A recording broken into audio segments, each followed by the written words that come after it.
In the early 1980s, Indian photographer Prashant Panjiar trekked across the arid badlands of central India, chronicling the lives of the country's fabled bandits. Most of the bandits lived and operated from Madhya Pradesh state's Chambal region, which Pulitzer Prize-winning writer Paul Salopek described as a no-go zone of lumpy hills and silty rivers infested with thugs, robbers, murderers, gangsters, with infamous highwaymen called dacoits.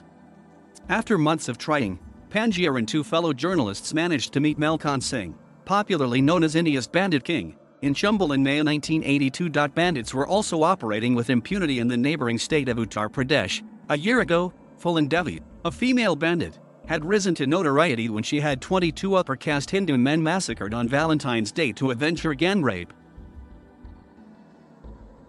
But in Chambal, Malkhan Singh and his gang were the most feared. They traveled by foot and lived in makeshift camps in the ravines, deep and narrow gorges with steep sides. At its peak during a 13-year-long reign, Singh's gang boasted up to 100 men. He had been crowned the bandit king by rivals. By 1982, police had registered 94 cases against the gang, including for dacoity, kidnapping and murder. Singh himself, according to reports, had a reward of 70,000 rupees for his capture. Translated at today's rate, the reward was just over $900, but in the day it was worth almost $8,000 and a pretty big sum. The government also started sending out feelers to him to give up arms. In the blistering summer of 1982, Panjiar and his colleagues Kalyan Mukherjee and Brij Singh found themselves at the center of negotiations between the Congress-led government of Madhya Pradesh and Singh's gang for the latter's surrender. They developed a contact to meet Singh.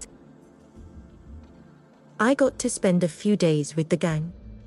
I was happy to be a hostage, their guarantee against betrayal, as long as I was getting my pictures," Panjiar says. He first met the gang on a moonless night in Chambal. Panjiar remembers him as a tall and wiry man with a handlebar moustache, who was quite reserved and carried a US-made self-loading rifle.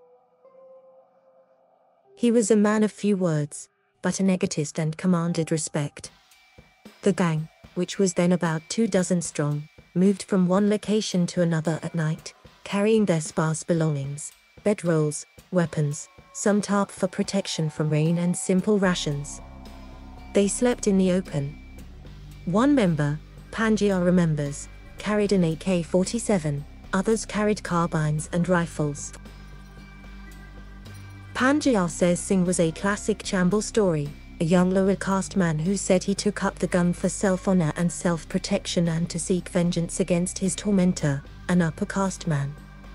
Over nearly a week, Panjiar used his Pentax and a borrowed Nikon camera to shoot rolls of film of the gang. Some of these rare pictures appear in his new book, That Which Is Unseen.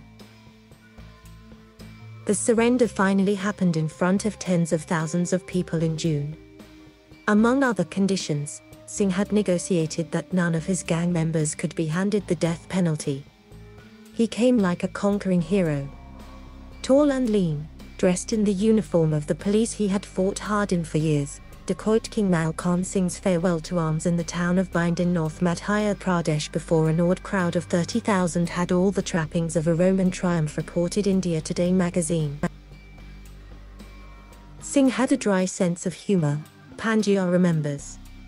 After his surrender, journalists pestered him with a stock question in Hindi, "Hey PKO Kaiser lag raha hai?" Singh would repeat the same line when he met Panjiar and his colleagues. Eventually, Malkhan and his gang members were convicted for some of the crimes they'd been charged with, and were sent to an open jail in the state. Singh spent a few years in prison. Now 78, he has pursued a career in politics, campaigning in recent years for the ruling Hindu nationalist Bharatiya Janata Party. "I was not a dacoit. I was Baghi, who took up gun for self-honor and self-protection.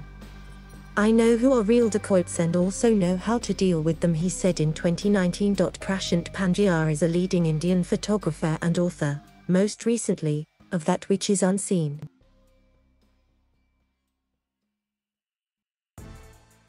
Thank you for watching. Please subscribe.